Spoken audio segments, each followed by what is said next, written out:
Race favourite Direct Mail for its assault on the Grand National tomorrow. He also has another starter in Bateau Bay. Both had their final preparation for the $150,000 steeple at the Moe Racecourse this week. Nick Harnett's suspension initially put Direct Mail in doubt tomorrow. However, the horse will now be ridden by Brian Constable. Yes, the owners did say that they didn't want to run the horse because they were concerned they wouldn't be able to find a suitable rider. And I think now that Derry Donald's come out of the race, it's weakened the race to the stage where they've had second thoughts and thought that they would put the horse back in the race, not that it was ever taken out officially. The main concern is that Direct Mail has never been ridden by anyone but Harnett and may find it hard to adjust to having another jockey on its back. A brilliant horse has got its own pace, and you've got to find out its pace so that you can pace it in the race over 5,000 metres. So we just hope that Brian can find the happy medium on the horse tomorrow. Leake says the 5,200 metres will also suit Bateau Bay, which has developed into a fine stayer since making the switch from the flat to the jumps. He is confident the heavy conditions at Flemington won't trouble either horse. Both of them are experienced on heavy tracks. Bateau Bay's run on a heavy track, Direct Mail's run on a heavy track, so they'll handle the heavy track quite well. Michael Amor, Southern Cross Network News. Only 7 rounds of Latrobe Valley football remain before the finals kick off on August 26. And round 12 tomorrow will give Warragul the chance to avenge its shock defeat to Churchill earlier this season. And here with his Friday night footy wrap is Steve Linnell. Thanks, Liz. Well, after an impressive start to the season, Warragul has slipped a little over recent weeks and is now placed 6th on the ladder. However, the Gulls have showed a great deal of promise this year and have an abundance of youth. None better than the second nominee for the VFL Adidas Rookie of the Year award, Scott McDonough. The 18-year-old began his career like most other junior footballers, representing his local under-14 side. And like his counterparts, he gradually progressed through the ranks and was given his first chance at senior football at the start of this season. And he's the first to admit that 1989 has been a learning experience. Well, I found it all right, but I've noticed that it's much quicker than, because I've played in the thirds previous years, and you get hit a lot harder. But basically, it's pretty good because you get the ball fed out to you, and like the players around you, you've got a lot more skill. But the young back pocket player has certainly shown he has a great deal of talent. He says throughout his short career, he's never suffered from a serious injury, a testament to his fitness and dedication. McDonough follows Bairnsdale's Alan McDonald in receiving a VFL Adidas Rookie of the Year nomination and was surprised when he learned of the award. Yeah, I was pleased. First of all, I was sort of shocked that I got it, because I thought my first month in the seniors was a lot better than the second month. But as far as aspirations go, I don't know, just try to stay in the senior team, get back in it, and see what happens from there. Still at Warragul, and 20-year-old Simon Byrne is showing a great deal of potential as a key forward. Byrne is currently sitting second on the LVFL goal-kicking table, having booted 43 for the season. After 11 rounds, Byrne is averaging just under 4 goals a game and is only 3 behind Leongatha's Glenn Thorson on 46. Back in round 7, Byrne hit his straps and booted home 14 goals against Leongatha. Yeah, I was pretty happy with that effort, but it all comes down to the rest of the team delivering the ball, and it was a good day for all the club that day. Despite his success at full forward this season, Byrne says his form has been a little inconsistent, a problem that seems to have plagued the whole team this year. A backman for most of his career, Byrne made the transition to the forward line at the start of this season and says he found no trouble in adjusting. Well, I played most of my junior football on the forward line up through the thirds, so I had a fair grounding for it, but no, it hadn't been too difficult. As I said, you've got to rely a lot on your teammates down the ground in the forward line. Tomorrow's round of the LVFL should see Warragul easily account for Churchill. Sale may just scrape home over Maffra in the match of the round. Terrelgan should have no trouble in disposing of the inconsistent Moe, and Leongatha should have a comfortable win over disappointing Morwell. Bairnsdale has the bye. Well, Liz, a big weekend in sport coming up. Tell us all about it. OK, Steve, thanks. And undermanned Morwell Falcons will take on St Albans tomorrow in what has been billed as the clash of the round in State Soccer League. Falcons will go into the match without star striker Billy Wright, who has been suspended. Tomorrow's match at Crinigan Road promises to be a litmus test for the Falcons. St Albans is just below Morwell in 4th position on the table, but more importantly, the two teams are equal on points. The home side goes into the match without star import Billy Wright, who was sent off last week and faces an automatic one-week suspension. Also missing tomorrow will be the Falcons' latest Irish recruit, Ron Manley, who has a hip injury. Tomorrow we'll have to do a bit of a shuffling around because both of our strikers won't be there. We'll probably have Darko Bazara back in up front, maybe Greg Wazorski. So we've got a bit of depth there. We're not floundering. Bazara will be an ideal replacement. He started the season in superb touch, kicking 7 goals, but has not enjoyed the wetter conditions and was dropped from the team. Eric Hutton hopes the Falcons can overcome the inconsistency which has plagued them this season. We seem to go down to teams that are on the very bottom of the ladder, like, for example, when we were beaten by Polonia here at Maul. Last week, Springvale are second from the bottom of the ladder, and we could only manage a 0-0 draw. So, yeah, inconsistency, yeah. The game against St Albans at Morwell's Crinigan Road ground kicks off at 3 p.m. Michael Amor, Southern Cross Network News.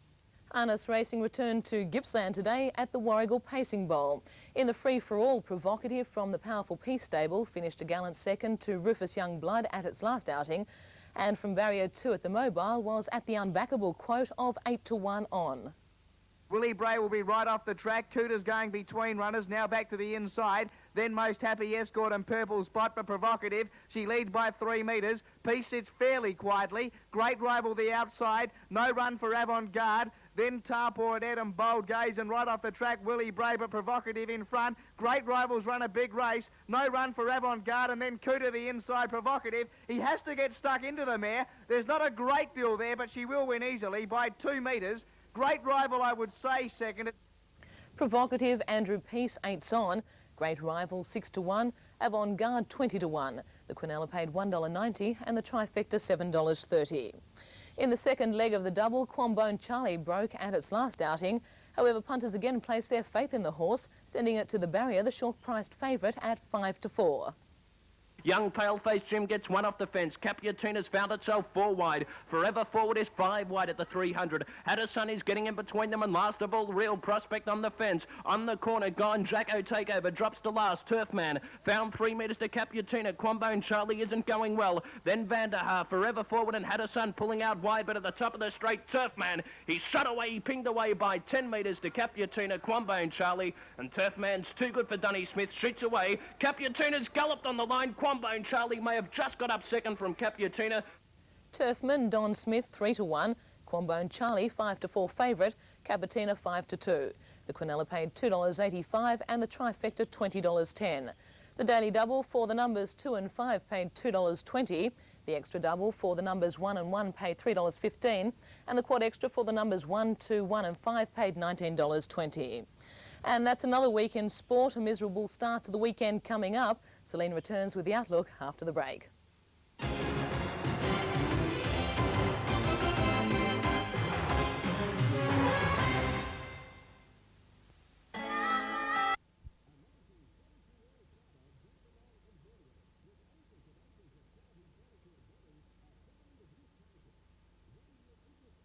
Yes, 1 year interest-free terms to approved customers.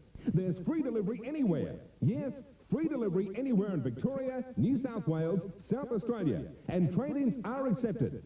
Furniture World Saba will give a free, yes, a free T-shirt to children under the age of 12 years accompanied by a parent.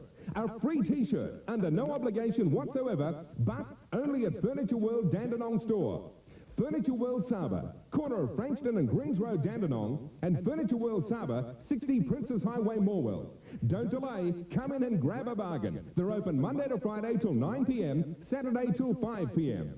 Furniture World Saba, the wonderful world of furniture, corner of Frankston and Greens Road, Dandenong, and 60 Princess Highway, Morwell.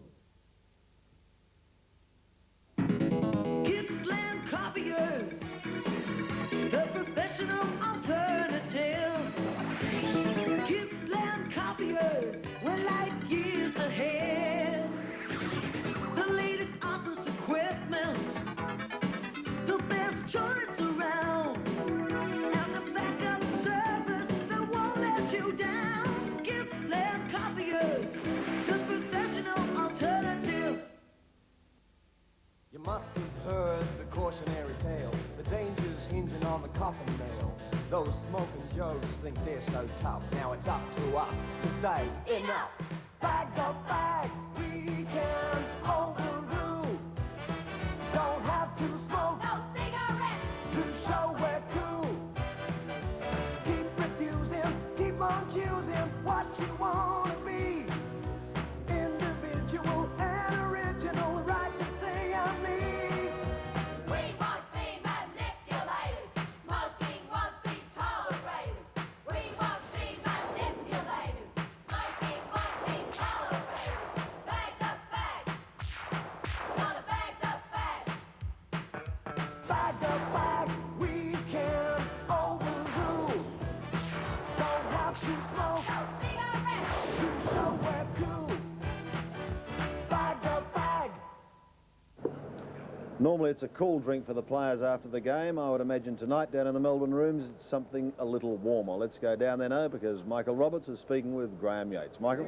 Well, Graham, both sides were pretty close on the ladder, one game difference. It must be pleasing to win well. Yeah, it's very pleasing, Mike. We set out to win the one tonight and just make a bit of a gap for ourselves and the other sides on the ladder, so we're very happy to win now. Now, you've had trouble with a groin. It must be pleasing to be back yourself. Yeah, I think once you get back playing in the seniors, you gain a bit more confidence and you tend to forget about the injury. So, Stephen Newport, a great game on Matthew Larkin. Just been playing well all year. yeah, he's been in fantastic form. He seems every week he seems to get a job and seems to do it really well. I'm one of the top players of other clubs, so it's fantastic. And tonight he was tremendous. Jimmy Steins? Oh yeah, just a fantastic player. Gary Lyon, Greg Healy, all put in. They're all great players. Now next week, a big test against Hawthorn. Yeah, we'll have a couple of days to sort of sit down and think about tonight and worry about next week, sort of early in the week. So we'll be looking forward to playing Hawthorn. We've got something to prove after last year, so we're very much looking forward to it. Now you said it was very slippery out there as well underfoot. Yeah, very greasy. A dew fell early in the game and the ball got very slippery early and it was a little bit hard to handle, and we seemed to handle it better on the night. Well, well done, and it's great for you to be back in the Melbourne side. It's fantastic. Thanks, Mike. So. Yes, he's a happy boy. Let's have a look at some of the individual performances tonight. Greg Healy, well, he's back in town, I would suggest, with that performance, a very consistent one. 8 kicks in the first quarter and then 3 brackets of 6 for a total of 26. Bit off target in front of goal. He kicked 1 goal 3, but it was still a very good performance. The steam train, Michael Martin, tried his heart out for North Melbourne. 16 kicks, 5 handballs, took a couple of marks and picked up 3 free kicks. Jim Steins is in outstanding form. Look at that third quarter. He picked up 8 kicks and took 3 marks. Finished with 18 kicks for the night, 4 handballs, 7 marks and 13 hit-outs, as well as picking up 5 free kicks. Great performance. Mark Arcieri battled hard, 11 kicks, 4 handballs, took a couple of marks, but was also off target in front of goal. He finished the night with 3 behinds. Stephen Phoebe is a good young player for Melbourne, 15 kicks, 3 handballs and 4 marks, picking up a couple of free kicks as well. And Alistair Clarkson of North Melbourne just picked up the 7 kicks, had 8 hand passes, however, and took 7 marks and also kicked 2 goals, 1. Well, after that win by Melbourne, let's now have a look at the league ladder. Hawthorn is on top, and bearing in mind they've got to play tomorrow, all the asterisks are for the remainder of the weekend. Hawthorn will play on Sunday, I should say. Hawthorn on top. Melbourne have moved into 2nd spot. Essendon is in 3rd spot, but they have the chance to go higher. Geelong is in 4th and Collingwood is in 5th spot. North Melbourne now still out of the 5 at the moment on percentage, but they could find themselves a game and percentage out after tomorrow. Speaking of tomorrow, well, let's have a look at the games. St Kilda play Richmond at the Park, Footscray play Sydney, Essendon meet Fitzroy. The big crowd puller is going to be here at the MCG, where Collingwood play Geelong and Carlton play Brisbane, whilst on Sunday over at Subiaco in Perth, the West Coast Eagles play host to Hawthorn. And just a reminder too to check your local guides for all television times. So a great start to round 10 of the VFL season in season 1989. Melbourne fans, I guess, will go home tonight breathing a little easier, because that win, unlike 5 out of their past 7, has not nearly been as close and as tight come the final siren. We hope you've enjoyed the game and look forward to a big weekend of sport. Good night to you all.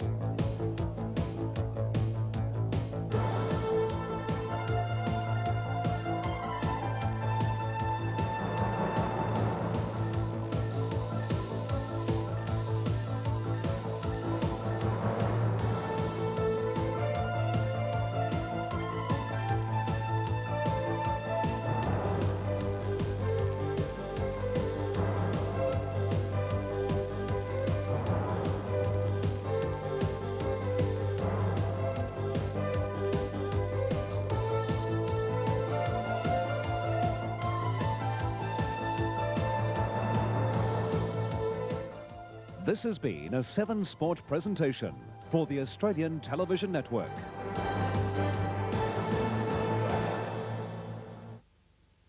This program was brought to you by State Bank Victoria. We never forget. It's your money.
This is Southern Cross Network News.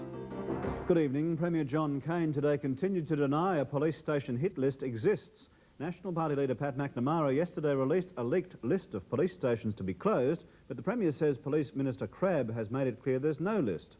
The Premier was in Bendigo today to open a $2.9 million spinning mill and a new allied health department at the Bendigo Base Hospital. Motorists travelling along the Princes Highway between Melbourne and Traralgon can now make most of the journey on a fully divided road.